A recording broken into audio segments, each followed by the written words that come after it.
Et nous allons maintenant accueillir Yann. Yann qui Bonjour. est un de nos associés. Il est basé à Bordeaux, ce qui est Merci pour les encouragements. ce qui est un pays qui est connu par certains. Et il vient de Suisse, qui est un autre pays connu par certains. Et Yann vient nous parler aujourd'hui de la théorie des contraintes. Merci Louis-Christophe. Promis, après on laisse la place à nos invités. Je suis venu vous parler aujourd'hui de la théorie des contraintes. J'avais déjà fait une intervention sur le sujet lors du précédent séminaire. Aujourd'hui, on va s'intéresser à la théorie des contraintes chez nos amis nippons. Donc c'est quand la théorie des contraintes est arrivée au Japon. Et ça va revenir. C'est pas grave. L'angle est donc... on va d'abord revoir rapidement qu'est-ce que la théorie des contraintes, mesurer l'immesurable, quelques outils pour appréhender ce périmètre, et quel est en finalité le succès d'une entreprise. Donc j'imagine, Goldratt étant un des totems de Melchion, vous en avez déjà tous entendu parler, un docteur en physique, un scientifique qui a décidé d'appliquer son domaine de compétences qui était la dynamique des fluides dans le management, l'organisation des entreprises. Et pour lui, s'il fallait décrire son domaine d'activité en un mot, il aurait choisi focus en anglais. Qui est plus, c'est pas la concentration, mais c'est le fait de se focaliser sur un point précis, un point spécifique. Ce point étant ce qui définit comme des goulets d'étranglement. Donc, je ne sais pas si cette théorie vous parle. C'est, je pense, un des livres les plus intéressants dans le management à appréhender. Et tout ça, donc, méthode scientifique, implique qu'il faut sortir de l'émotionnel et appliquer des principes scientifiques de cause à effet et sortir des principes d'extrapolation classique. Et en gros, il a démarré ses activités de conseil en 1978. 5 ans plus tard, il sort son premier livre. C'est un livre, c'est un roman qui est basé sur les expériences qu'il a eues avec ses clients. Et ce premier roman traite d'un personnage, Alex Rogo, qui se retrouve à la tête d'une usine. Et il va mettre en place toute une série de méthodes pour parvenir à augmenter la productivité de l'usine. Et c'est donc le thème de son premier livre. Ensuite, il s'est rendu compte que le monde n'était pas uniquement fait d'usines et de manufactures. Il y avait un autre domaine qui était intéressant, et c'était le retail. Donc il a écrit son deuxième livre 10 ans plus tard. Et là, toujours le même personnage va un niveau au-dessus, au lieu d'être avoir repris une usine et reprend un groupe d'usines, mais cette fois dans le retail. Et finalement, 3 ans plus tard, il écrit un troisième livre qui va lui traiter le monde n'est pas uniquement fait d'usines et de retail, il y a aussi beaucoup de projets, des projets informatiques, des projets d'ingénierie, etc. Et donc c'est le sujet de son troisième livre. Et le fait intéressant, c'est qu'il va autoriser la traduction de son premier livre, De Gaulle, au Japon uniquement quasiment 20 ans plus tard. Il avait bloqué la traduction, donc les Japonais lisaient en anglais, mais il n'avait pas autorisé la traduction en japonais. Et pourquoi il avait décidé de retarder cette traduction ? Parce qu'il s'était dit que les Japonais appréhenderaient son livre de manière très rapide et pourraient mettre en place sa méthodologie de manière très stricte et du coup augmenter drastiquement la productivité. Et dans son esprit, il pensait que ça déséquilibrait un petit peu les balances commerciales entre les pays. Donc il avait, son cheval de bataille était dit qu'il voulait retarder l'implémentation de ces méthodes au Japon. Donc il libère en 2000, et aujourd'hui je vais vous parler d'une intervention qu'il a faite en 2011, une de ses dernières interventions juste avant sa disparition. Et c'est sur ce qu'il a appris suite à la sortie de son livre au Japon. Donc, mesurer l'immesurable. Pour pour lui, donc scientifique, il a mis en place ces méthodes en ayant à l'esprit d'augmenter la productivité des employés, des équipes. Donc tous les indicateurs à la hausse. Et donc, le but que lui recherchait à mesurer, c'était effectivement en finalité, comment est-ce que l'entreprise se comporte après l'application de sa méthode et en prenant des indicateurs économiques. Et au fait, il s'est retrouvé dans une réunion de C-level au Japon, dans laquelle il a été invité. Et chacun présentait ses résultats par rapport à l'application de sa méthode. Et personne ne présentait ces chiffres-là. Et au bout d'un moment, il pose une question, il dit « Excusez-moi, merci pour vos exposés divers. En finalité, moi j'ai une question, qu'est-ce que ça vous a rapporté d'appliquer cette méthode-là? Est-ce que finalement vous avez gagné en productivité ?» Et les Japonais ont répondu oui, bien sûr, mais de quoi parlez-vous? Quels sont les chiffres que vous recherchez? Et eux disent, par exemple, combien de projets a pu accomplir vos équipes dans le temps donné? Est-ce que vous avez eu une amélioration de la productivité des projets? Et les Japonais disent oui, bien sûr, mais bien sûr, ces chiffres, on vous les montre, on les a. Donc effectivement, on a nos équipes ont réussi à augmenter leur productivité. Et là, il dit, mais Goldratt se questionne lui-même, il dit, mais en quoi un résultat, comment est-ce que vous mesurez le résultat chez vous? Et c'est là où ça devient intéressant. Pour les Japonais, eux, ils mesuraient le résultat dans la motivation des employés et dans le système qui était au sein des équipes. Goldratt traite de la productivité, mais avec des méthodes de collaboration structurées et structurantes. Et donc les Japonais, eux, se disaient, nos équipes travaillent mieux entre elles, elles collaborent, et in fine, si cette partie-là fonctionne et bien huilée, pour nous, le chiffre d'affaires va augmenter dans tous les cas. Donc c'était vraiment cette perspective de changer de perspective de lentille pour s'apercevoir qu'il y a plusieurs façons de mesurer le succès ou la productivité d'une entreprise et la santé de celle-ci. Et on parlait de Sancho, qui est le terme du TPS, qui est la mesure du respect mutuel dans les grandes lignes. Et là, on sort du domaine de compétences de Goldratt, qui est lui un scientifique. Et pour lui, forcément, tout ce qui ne peut pas être mesuré ne fait pas partie de la science. Et dans son questionnement était de savoir, est-ce que l'homme est prédictible? Alors, on peut tous arriver à la conclusion que non, il n'est pas prédictible, sauf que si. On peut dire qu'il n'est pas prédictible à 100%, mais on arrive à déceler des tendances. Si on fait une remarque sur le polo de Jean-Christophe en disant que le rouge ne lui va pas, probablement qu'on a une idée de sa réaction. Et au-delà de ça, cette partie-là est même au cœur de notre société. C'est-à-dire que l'homme va se comporter de manière selon des tendances. La naissance, le mariage, les études, la famille, le travail, etc. Donc l'idée, c'est de dire, ce n'est pas scientifique, on ne peut pas mettre une note dessus, au même titre que est-ce qu'on peut mesurer l'amour? Aujourd'hui, combien tu m'aimes? Est-ce que c'est à 7,16 ou à 8,18? C'est pas ça qu'on recherche.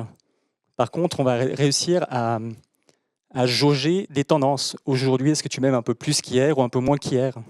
Et c'est cette partie-là qui est intéressante. Et quels sont les outils qu'on peut mettre en place ou qu'on pourrait, sur lesquels s'intéresser?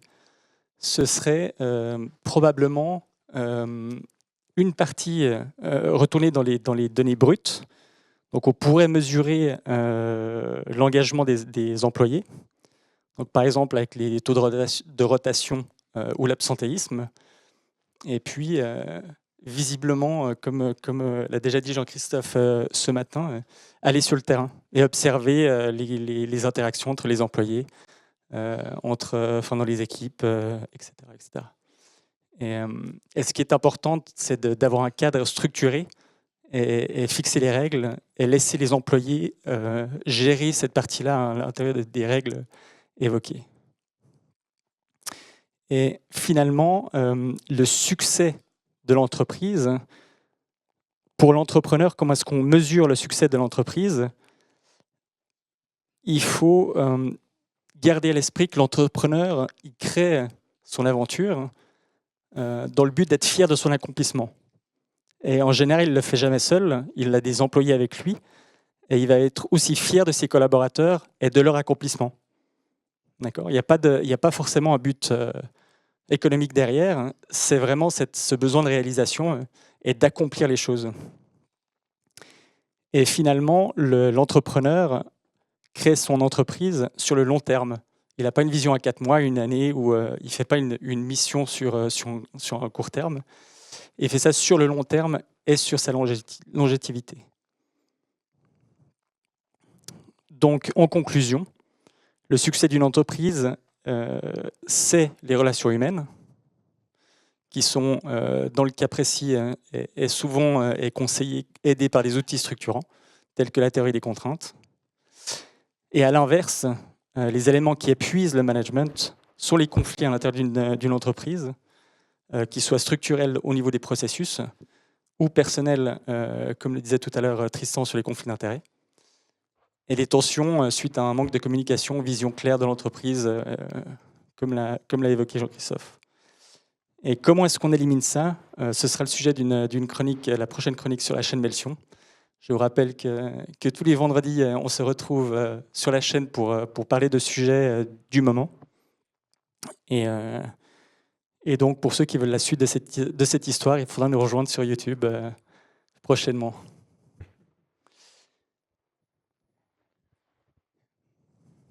Merci Yann. Merci pour votre temps. Alors je sais que le café vous manque, mais 1, 2, 3 questions peut-être?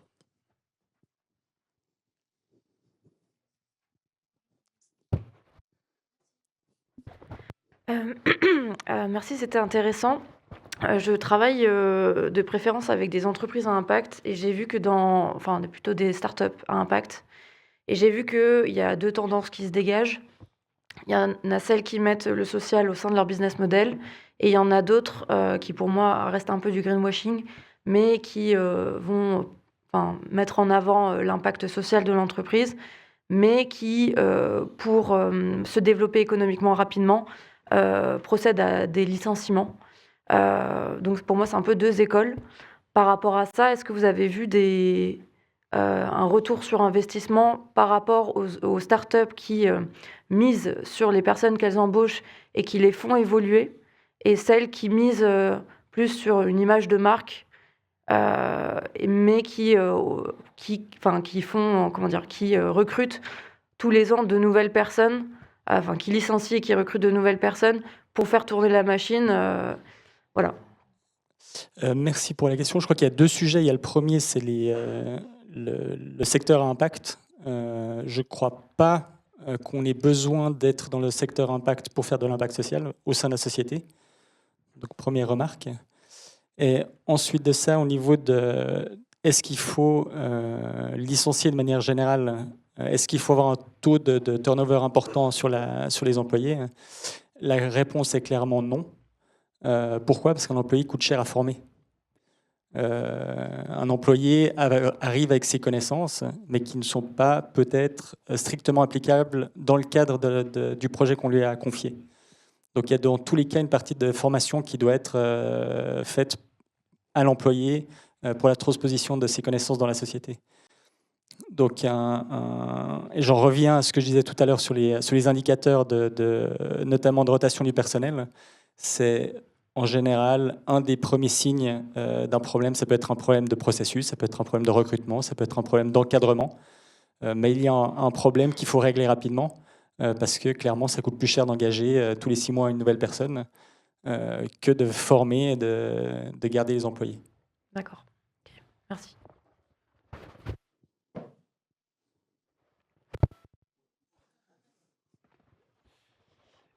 Merci. Je suis pas tout à fait d'accord avec ce que tu viens de dire. Enfin, en tout cas, dans une certaine limite. Je prends mon cas de mon expérience. Sur le recrutement des collaborateurs, j'ai recruté des collaborateurs il y a une année à peu près, et c'était plutôt au début, on va dire, de la forte croissance de mon entreprise. Et, et donc ces personnes, j'étais persuadé qu'elles avaient une super valeur à l'instant T, et du coup, dans ma vision de l'époque de ce qu'allait être mon entreprise. Et puis en fait, elles sont parties 6 mois plus tard parce que ma vision de l'entreprise, en tout cas mon projet avait légèrement évolué. Et du coup, ces personnes n'étaient plus les personnes avec la meilleure valeur pour mon entreprise. Et donc, même si globalement, je suis d'accord sur le fait que recruter, ça coûte cher, ça c'est certain, former, ça coûte cher. Ça coûte cher en argent, puis ça coûte cher en énergie, beaucoup. Je pense que parfois, c'est quand même une bonne décision d'avoir du turnover à un early stage de l'entreprise, parce qu'il y a ce côté pivot un peu. Alors, je ne suis pas très fan du mot pivot, mais dans l'idée qu'on évolue dans les premières années, premiers mois de son entreprise. La remarque est tout à fait pertinente. D'une part, dans le cas d'un recrutement, on a le droit de se tromper. On peut recruter une personne qui, en finalité, n'atteint pas les objectifs fixés, ou du moins le cadre escompté.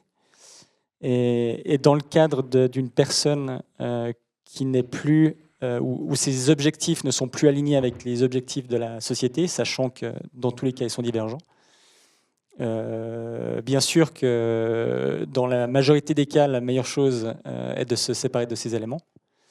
Mais ça ne veut pas dire que c'est un taux de rotation important du personnel. C'est deux choses différentes. Si vous avez une équipe commerciale et que tous les 6 mois, vous avez une équipe de 10 personnes et il faut en recruter 3, là, il y a un problème.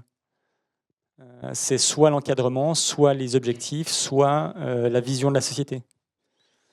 Mais une société a le droit d'évoluer, a le droit de compléter ses profils avec d'autres profils, de remplacer. On traite aussi des sujets d'hypercroissance chez Melsion. Et un des éléments autour des ressources humaines, c'est qu'au moment où vous allez créer votre société, vous avez besoin d'un comptable. Vous avez besoin d'une personne qui gère les recrutements et les embauches.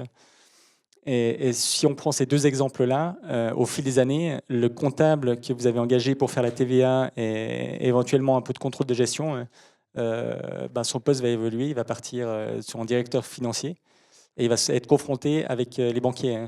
Est-ce que le profil que vous avez engagé la première année correspond toujours au rôle que vous lui confiez 2-3 ans plus tard? Et au même titre, la personne des ressources humaines que vous avez engagée pour faire de l'administratif, est-ce qu'elle sera capable, en cas d'hypercroissance, de motiver les employés, d'aller acquérir les talents, etc. Donc bien évidemment, les rôles évoluent.